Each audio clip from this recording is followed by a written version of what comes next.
राधे राधे, जय श्री कृष्णा। मैं सीमा सिंह बड़ों को चरण स्पर्श, छोटों को प्यार और बराबर वालों को तहे दिल से नमस्कार करती हूँ।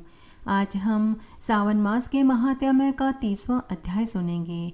इस अध्याय में आज हम सावन पूर्णिमा का महात्म्य, साथ ही सावन पूर्णिमा की एक पौराणिक कहानी और साथ ही सावन मास महात्म्य अनुक्रमणिका का कथन भी आएगा। आइए अब हम सावन मास के महात्म्य का 30वां अध्याय सुनते हैं। सावन मास की पूर्णिमा के महात्म्य का श्रवण करने मात्र से ही मनुष्य को सभी सिद्धियां प्राप्त हो जाती है। रामचरितमानस में गोस्वामी तुलसीदास जी ने कहा था कि सावन मास में पितरों को याद करने, जल अर्पित करने, तिल से तर्पण करने, आराधना करने से और एक जोड़ा ब्राह्मण को सावन पूर्णिमा को भोजन कराने से, सामर्थ्य अनुसार दान करने से वह समस्त फल प्राप्त कर लेता है। सावनी पूर्णिमा को पवित्र नदी, तालाब, कुआं, बावड़ी में स्नान करने से पूरे सावन मास का फल भगवान महादेव प्रदान कर देते हैं। सावन पूर्णिमा को रक्षाबंधन का त्योहार धूमधाम से मनाया जाता है।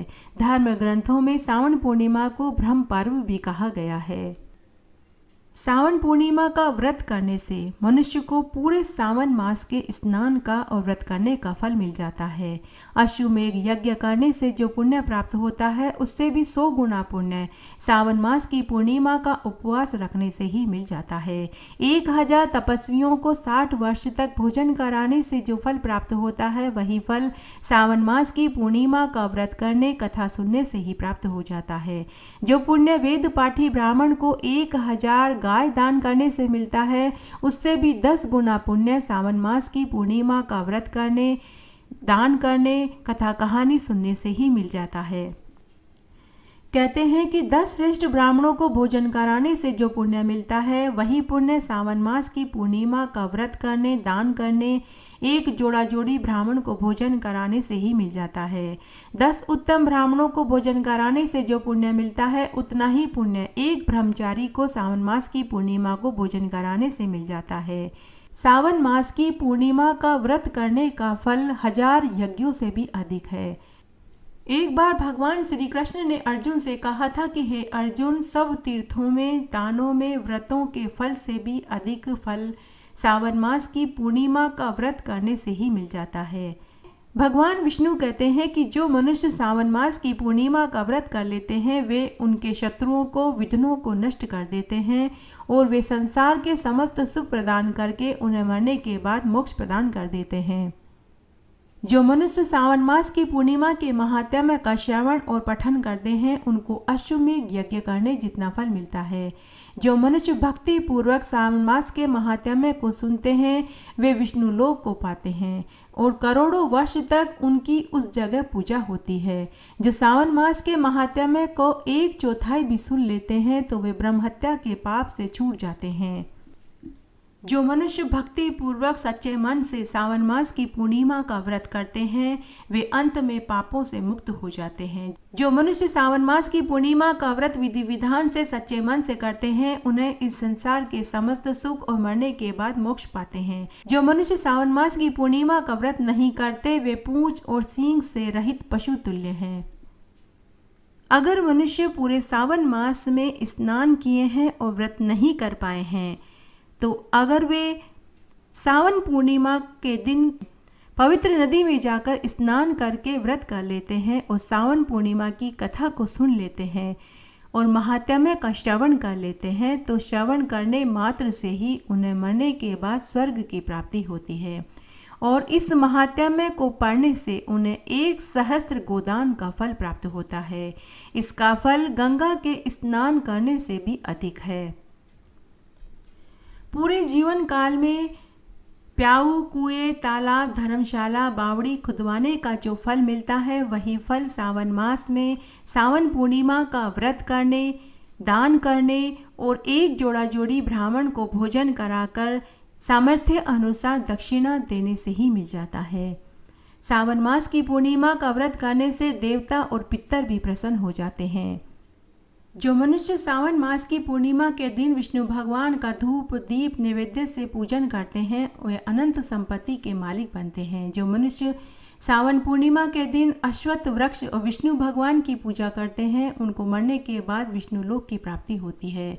सावन मास की पूर्णिमा के दिन मंदिरों में, पवित्र नदियों में दीप दान करने का अक्षय फल प्राप्त होता है। पूर्णिमा के दिन भोग के साथ भगवान विष्णु को तुलसी दल जरूर अर्पित करना चाहिए, अन्यथा भगवान भोग को स्वीकार नहीं करते। पूर्णिमा के दिन जो मनुष्य भगवान विष्णु को तुलसी दल अर्पित करते हैं उन्हें अनंत कोटि गुना फल मिलता है। जो मनुष्य सावन मास की पूर्णिमा के दिन भगवान विष्णु को तुलसी दल अर्पित करते हैं वे इस संसार सागर में रहते हुए भी इस प्रकार अलग रहते हैं जिस प्रकार कमल जल में रहता हुआ भी जल से अलग रहता है। भगवान को तुलसी दल से पूजा करने का फल 1 भार स्वर्ण और 4 भाग चांदी के दान के फल के बराबर है। श्री विष्णु भगवान रत्न, मोती, मणि, आभूषण की अपेक्षा तुलसी दल से अधिक प्रसन्न होते हैं। जो मनुष्य पूर्णिमा के दिन भगवान को भोग के साथ तुलसी दल अर्पित करते हैं, भगवान उसके भोग को स्वीकार करते हैं और उसके समस्त पाप नष्ट कर देते हैं। तुलसी के दर्शन मात्र से ही मनुष्य के समस्त पाप नष्ट हो जाते हैं और शरीर के स्पर्श मात्र से मनुष्य पवित्र हो जाता है। तुलसी जी को जल से स्नान कराने से मनुष्य की समस्त यम यातनाएं नष्ट हो जाती है। जो मनुष्य तुलसी जी को भक्ति पूर्वक भगवान के चरण कमलों में अर्पित करता है उसे मुक्ति मिल जाती है। सावन मास की पूर्णिमा के दिन भगवान विष्णु के सामने जो दीप जलाते हैं उनके पितर स्वर्गलोक में सुधा का पान करते हैं। जो मनुष्य सावन मास की पूर्णिमा के दिन भगवान के सामने घी और तिल के तेल का दीपक जलाते हैं सूर्य लोक में सहस्त्र दीपकों का प्रकाश पाते हैं। पूर्णिमा का व्रत करने वाला मनुष्य ब्रह्म हत्या, ब्राह्मण हत्या आदि पापों से भी वह छूट जाता है। जो मनुष्य इस व्रत को करते हैं वे इस लोक में समस्त सुखों को भोग कर मरने के बाद विष्णु लोक को पाते हैं। जो मनुष्य सावन मास के इस महात्म्य का श्रवण पठन करते हैं उन्हें मरने के बाद स्वर्ग की प्राप्ति होती है, इसमें कोई संदेह नहीं है। आइए अब हम सावन मास की पूर्णिमा की एक पौराणिक कहानी सुनते हैं। एक बार बहुत छोटा सा गांव था। उस गांव में एक विधवा महिला अपने अपाहिज पुत्र के साथ रहती थी। उसका बेटा जन्म से ही अपाहिज था। उसके पैदा होने के बाद उसका पति भी अज्ञात बीमारी से चल बसा। उसकी माँ ने ही उसे पाल पोस कर बड़ा किया था। वह पूरे गांव भर का मेला ढोती थी। उसके बदले में उसको रुपया, पैसा, कपड़ा आदि मिलता था। उसी से उसका घर खर्च चलता था। उसका नाम संतो था। अब उसका बेटा 20-22 बरस का हो चुका था। एक रात्रि को संतो की अचानक तबीयत खराब हो गई तो वह सोच में पड़ गई कि मेरे मरने के बाद मेरे बेटे का क्या होगा। उस रात्रि को वह गहरी चिंता फिक्र में पड़ गई।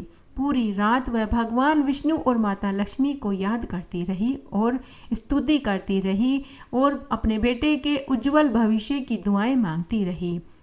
रोज की तरह सुबह वह जल्दी उठी और अपने बेटे का भोजन बनाकर काम के लिए गांव का मेला ढोने के लिए निकल पड़ी। उस दिन उसे पता चला कि गांव का एक बहुत अमीर सेठ भागवत कथा करवा रहा था। वहां प्रवचन कथा चल रही थी तो संतो महात्मा जी का प्रवचन सुनने के लिए वहीं पांडाल के बाहर बैठकर सुनने लगी। महात्मा जी सुना रहे थे कि मनुष्य को अपने अपने कर्मों का फल भोगना ही पड़ता है। औलाद होना, अमीर होना, गरीब होना, शारीरिक मानसिक पीड़ा होना, यह मनुष्य को उसके पिछले जन्म के कर्मों से इस जन्म में भोगने पड़ते हैं। संतो जब महात्मा जी का प्रवचन सुन रही थी तो उसे लगा कि महात्मा जी उसके लिए ही यह सब कुछ बोल रहे हैं, क्योंकि उसने बचपन से अब तक कभी सुख देखा ही नहीं। जब वह पैदा हुई तो पैदा होते ही उसके माता पिता चल बसे। उसके चाचा ताऊ ने उसे पाल पोस कर बड़ा किया था, लेकिन किस तरह से उसको पाला पोसा था वह अच्छे से जानती थी। पूरे समय उसकी चाची ताई उसे कोसती रहती थी, उसे गालियां देती रहती थी, रोज उससे घर का सारा काम करवाते थे, ठंडी बासी रोटी उसे खाने के लिए देते थे और उसे कलमुही, कलंकिनी, अभागिन, पैदा होते ही अपने माता पिता को खा गई वगैरह वगैरह उसे गालियां देते रहते थे। कैसे जैसे उसके चाचा ताऊ ने उसकी शादी करवा दी। शादी हुई तो पति शराबी जुआरी निकला। आए दिन वह संतों को मारता पीटता रहता था। संतो आज बैठी बैठी अपना पुराना बीता समय याद करके रोई जा रही थी। बाद में बेटा हुआ तो वह भी अपाहिज पैदा हुआ। संतो सोच में पड़ गई कि भगवान ने सारे दुख मेरी ही किस्मत में क्यों लिख दिए। पुत्र के पैदा होते ही उसका पति भी मर गया। बेटे को कैसे जैसे बड़ा कर लिया, लेकिन अब आगे इसका क्या होगा। अपाहिज है, कोई काम धंधा भी नहीं कर सकता, कौन इसे बेटी ब्याहेगा। मेरे मरने के बाद मेरे पुत्र का क्या बनेगा, ऐसा सोचकर वह रोई जा रही थी। थोड़ी देर के बाद प्रवचन खत्म हो गया। सारे श्रद्धालु चले गए। अंत में महाराज जी भी अपने शिष्यों के साथ जाने के लिए पांडाल से बाहर आए। संतो अभी भी पांडाल के बाहर बैठी थी। महात्मा जी ने जब संतों को उदास, दुखी, मलिन मुख में देखा तो महाराज को उसके ऊपर बहुत दया आई। महाराज अपने शिष्यों के साथ संतों के पास गए और बोले कि हे कल्याणी, सब लोग अपने अपने घर जा चुके हैं। हे भद्रे, तुम यहाँ क्यों बैठी हो। हे कल्याणी, तुम भी घर जाओ। तब संतों दूर से ही महात्मा जी को प्रणाम करके बोली कि महात्मा जी, मैं अपने पिछले जन्मों के कर्मों को भोग रही हूँ। महाराज, आज आपके प्रवचन ने मुझे अंदर तक हिला दिया है। हे महाराज, मेरा दुख बहुत बड़ा है। पहाड़ को तो मनुष्य चढ़कर पार कर ले, लेकिन मेरे दुख तो पहाड़ से भी बड़ा है। हे महाराज, मेरे दुख का कोई निवारण बताइए, कब मेरे दुख दूर होंगे।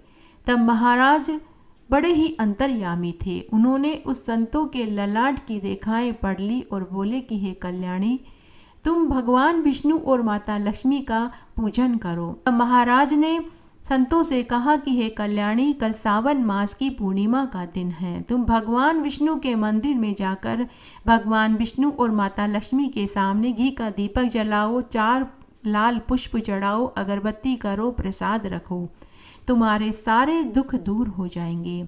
ऐसा कहकर महाराज संतों को आशीर्वाद देकर अपने शिष्यों के साथ चले गए। संतों खुशी खुशी घर आ गई।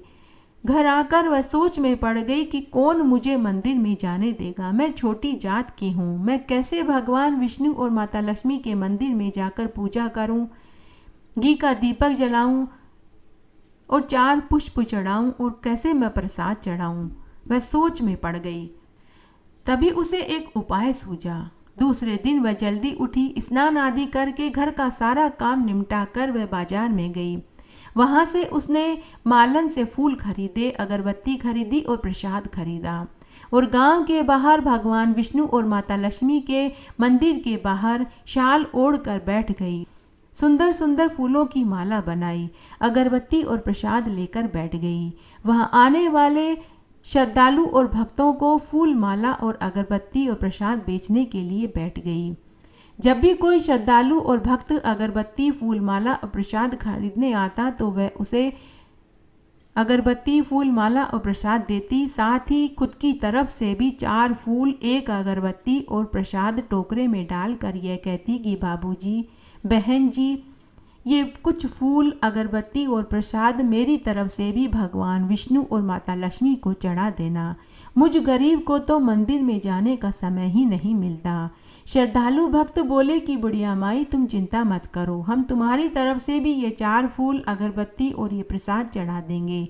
इस तरह पूरे दिन सावन मास की पूर्णिमा को वह भगवान विष्णु और माता लक्ष्मी के मंदिर के बाहर फूल, माला, अगरबत्ती और प्रसाद बेचती रही और श्रद्धालु भक्तों के साथ खुद की तरफ से भी चढ़ावा देती रही।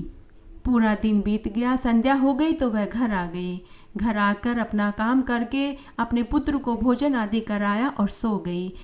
उसी रात को भगवान विष्णु और माता लक्ष्मी ने संतों को दर्शन देकर कहा कि हे पुत्री, हम तेरी सेवा और पूजा से बहुत प्रसन्न हुए, तू कोई वर मांग ले। आज हम तेरी सभी इच्छाएं पूरी करने के लिए आए हैं। तो संतों बोली कि हे मालिक, मेरे दुख से आप अनजान नहीं हैं। मैंने जन्म से अब तक दुख ही दुख देखे हैं। सुख क्या होता है, मैं सुख से अनजान हूँ। हे देव, मेरा बेटा ठीक हो जाए। वह जन्म से अपाहिज है, उसका किसी अच्छी लड़की से ब्याह हो जाए और वो कमाने लगे, बस इस बुढ़िया को और कुछ नहीं चाहिए। तब माता लक्ष्मी और भगवान विष्णु ने कहा कि हे पुत्री, तेरे सारे दुख दूर हो जाएंगे। तब माता लक्ष्मी ने कहा कि मैंने तेरे घर में प्रवेश कर लिया है, अब मैं तेरा घर छोड़कर कभी नहीं जाऊंगी।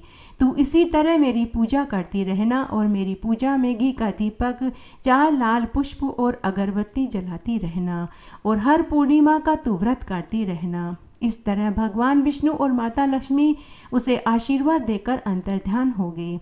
सुबह जब संतोष होकर उठी तो उसने देखा कि उसका घर एक सुंदर मकान में बदल चुका था। उसका घर अन्न धन के भंडार से भरा हुआ था और उसका बेटे के हाथ पांव भी सीधे हो गए थे। अब वह पूरी तरह से स्वस्थ हो चुका था। बेटे को तो विश्वास ही नहीं हो रहा था कि अब वह अपाहिज नहीं रहा। कुछ ही महीनों बाद उसकी एक सुंदर लड़की से विवाह हो गया और साल भर बाद उसे एक पुत्र पैदा हुआ। उसके बाद संतों ने भगवान विष्णु और माता लक्ष्मी के मंदिर के बाहर फूल माला, अगरबत्ती और प्रसाद बेचना जारी रखा। हे माता लक्ष्मी, हे विष्णु भगवान, जैसा सुख आपने संतों को दिया वैसा सबको देना। कहानी कहने वाले को, सुनने वाले को और हुक्कारा भरने वाले को। घटती हो तो पूरी हो तो परवान चढ़े, भूले बिसरे नाम तेरे भंडार में भरे। भगवान महादेव सनत कुमार से बोले कि हे सनत कुमार, मैंने तुम्हें सावन मास के महात्म्य को विस्तार से सुनाया है। सावन मास के महात्म्य का वर्णन सैकड़ों वर्षों में भी कोई नहीं कर सकता। मेरी प्रिया सती ने जब दक्ष प्रजापति के यज्ञ में अपने शरीर की आहुति दी थी, तत्पश्चात सती ने अगले जन्म में राजा हिमाचल के घर में कन्या के रूप में जन्म लिया तथा मेरे ही प्रिय सावन मास का सेवन करके उसने मुझे प्राप्त किया। इसलिए यह सावन मास मुझे सबसे अधिक प्रिय है। इस समय न अधिक शीतकाल होता है न ही अधिक गर्मी होती है। इस मास में राजा और प्रजा वैदिक मंत्रों के द्वारा अपने शरीर में भस्मी लगाते हैं, जल मिलाकर 12 त्रिपुंड धारण करते हैं। मस्तक, छाती, नाभि, दोनों भुजाओं, दोनों कुर्म, दोनों कंधों, कंठ, दोनों कलाइयों, सिर और पीठ में मानस्तोके तथा सदो जातादि मंत्र तथा षडक्षर ओम नमः शिवाय इस मंत्र से अपने संपूर्ण शरीर में भस्म लगाकर शोभित करते हैं तथा रुद्राक्ष के 108 दाने अपने शरीर पर धारण करते हैं। 32 कंठ में, 22 मस्तक में, 12 दोनों हाथों में, 14 दोनों हाथों में, 8 दोनों भुजाओं में, 1 माथे में तथा 1 शिखा के अगले भाग में। इस प्रकार से रुद्राक्ष के 108 दानों से अपने शरीर को सुशोभित करते हैं। सावन मास में मेरा पूजन करते हैं तथा ओम नमः शिवाय इस मंत्र का जाप करते हैं। सावन मास में जो मनुष्य इन सब कार्यों को करते हैं वे साक्षात शिव का रूप ही उन्हें समझना चाहिए, इसमें कोई संदेह नहीं है। इस मास को मेरा प्रिय मास मानकर मेरा तथा भगवान केशव का पूजन भक्ति पूर्वक करना चाहिए। इसमें श्री कृष्ण जन्माष्टमी मुझे सबसे अधिक प्रिय है। इस दिन देवकी के गर्भ से श्री कृष्ण का जन्म हुआ था। हे सनत कुमार, इसका महात्म्य मैंने तुम्हें पहले ही विस्तार से सुनाया है। हे सनत कुमार, अब मुझे बताओ तुम और क्या सुनना चाहते हो। तब सनत कुमार ने कहा कि हे पर्वतपति, सावन मास में जो जो कृत्य आपने बताए हैं मैंने आनंद मग्न होकर उन्हें सुना है। अब आप कृपा करके मुझे संक्षेप में पुनः सुनाइए जिससे मुझे सारा स्मरण हो जाए। तब भगवान महादेव ने सनत कुमार को सावन मास के समस्त महात्म्य को संक्षेप में पुनः सुनाया। सर्वप्रथम शौनक प्रश्न, तत्पश्चात सूत जी का उत्तर, श्रोता के गुण, आपके प्रश्न, इसके बाद आपसे की गई मेरी स्तुति, फिर से मेरा उत्तर जिसमें समस्त बातें तथा उद्देश्य हैं। आपका विशेष नक्त व्रत का विधान, रुद्राभिषेक विधि, लक्ष्य पूजा विधि, दीपदान विधि, श्रावण मास में किसी प्रिय वस्तु के त्याग और उसके व्रत और उसका फल, रुद्राभिषेक का फल, पंचामृत से रुद्राभिषेक का फल, भूमि पर शयन करने का फल, मौन व्रत धारण करने का फल, धारण और पारण करने की विधि, मासो उपवास का कथन, सोमाख्यान से लक्ष्यवर्ती का विधि, कोटिलिंग का विधान, अन्नोदन का व्रत, हविष्यान भोजन का फल, पत्तल में भोजन करने का फल, शाक का त्याग, प्रातःकाल स्नान करने की विधि और उसका फल, दम तथा शम का कथन, स्फटिक आदि शिवलिंग में पूजा विधि, जप और फल, प्रदक्षिणा फल, नमस्कार, वेद का पारायण, पुरुष सूक्त की विधि, ब्रह्मयज्ञ विधि, रवि चंद्र भूम आदि 7 वारों का क्रम से व्रत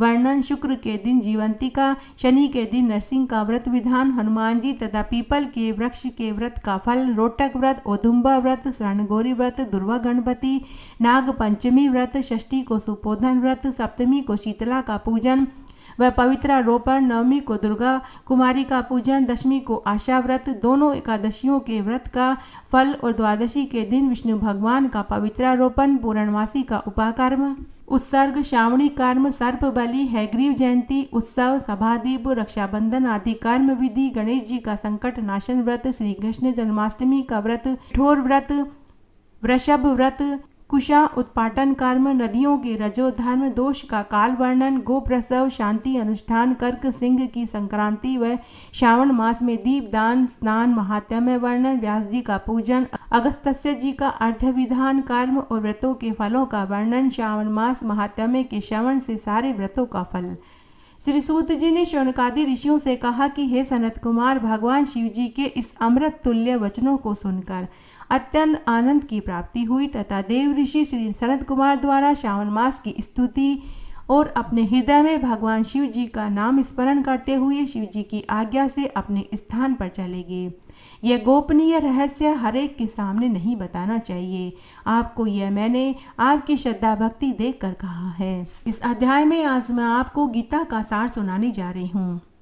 क्यों व्यर्थ चिंता करते हो? किससे व्यर्थ डरते हो? कौन तुम्हें मार सकता है? न आत्मा न होती है न मरती है। जो हुआ वह अच्छा हुआ, जो हो रहा है वह भी अच्छा ही हो रहा है और जो होगा वह भी अच्छा होगा। तुम भूत का पश्चाताप न करो, भविष्य की चिंता न करो, तुम वर्तमान में चलो। तुम्हारा क्या गया जो तुम रोते हो? तुम क्या लेकर आए थे जो तुमने खो दिया? तुमने क्या पैदा किया था जो नाश हो गया? न तो तुम कुछ लेकर आए थे और न ही तुम कुछ लेकर जाओगे, फिर तुम व्यर्थ ही क्यों इतना रोते हो? जो लिया यहीं से लिया, जो दिया यहीं से दिया। खाली हाथ आए थे, खाली हाथ ही जाना है। जो आज तुम्हारा है कल किसी और का होगा, परसों किसी और का होगा। परिवर्तन संसार का नियम है। जिसे तुम मृत्यु समझते हो यही तो जीवन है। एक क्षण में तुम करोड़ों के स्वामी बन जाते हो तो दूसरे ही क्षण में तुम दरिद्र हो जाते हो। तेरा मेरा, छोटा बड़ा, अपना पराया मन से मिटा दो, विचार से हटा दो, फिर सब तुम्हारा है, तुम सबके हो। न यह शरीर तुम्हारा है न तुम शरीर के हो। यह अग्नि, जल, वायु, पृथ्वी, आकाश से बना है और इसी में मिल जाएगा। परंतु आत्मा स्थिर है। फिर तुम क्या हो? तुम अपने आप को भगवान को अर्पित करो, यही सबसे उत्तम सहारा है। जो इसके सहारे को जानता है यह भय, चिंता, शोक से सर्वदा मुक्त है। जो कुछ भी तू करता है उसे भगवान को अर्पण करता चल, इसी से तू सदा जीवन मुक्त का आनंद का अनुभव करेगा। इस तरह आज मैंने आपको अंत में यह गीता का सार सुनाया। आशा करती हूँ यह आपको जरूर पसंद आएगा। मेरे साथ बने रहने के लिए आपका धन्यवाद। आगे की कथा कहानी के लिए भी आप इसी तरह मेरे साथ बने रहें। धन्यवाद।